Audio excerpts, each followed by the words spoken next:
I think what happened pretty early on in government is that the Sunday Times appear to have got access to my Building Society account. They got access to my legal files. There's some question mark about what happened to other files, documentation, tax and everything else. But I'm shocked. I'm genuinely shocked to find that this happened because of their links with criminals, known criminals who were undertaking this activity, hired by investigators who were working with the Sunday Times. And I just can't understand this.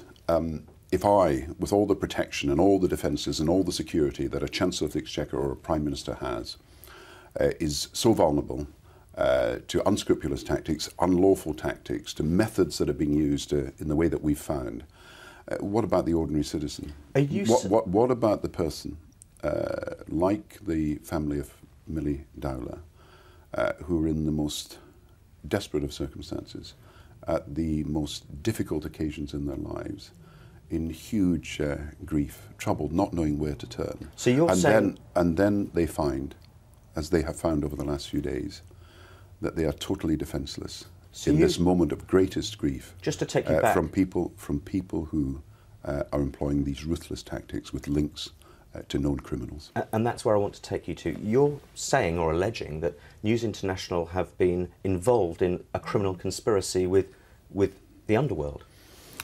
I believe now, from what I've seen and heard, and what has been told to me by people who've investigated this, and I'm looking at the evidence that's been accumulated by Nick Davis of The Guardian in the most brilliant of research, that the links that made possible the intrusion into people's lives, and particularly the intrusion into the lives of completely innocent citizens who deserve to have the privacy of their lives, particularly at times of the greatest grief, at the times when they're the most vulnerable, that News International were using people who were known criminals, people who had, in some cases, criminal records, and that News International, as a result, were working through links that they had with the criminal underworld. And I think when people find out that the invasion of their liberties, their private lives and their private griefs and their private thoughts and their innermost feelings becoming public property as a result, not of a rogue reporter or a chance investigator or someone saying something out of turn when they meet a friend at the street corner or when they talk to someone on a bus, but because criminals were hired to do this particular work.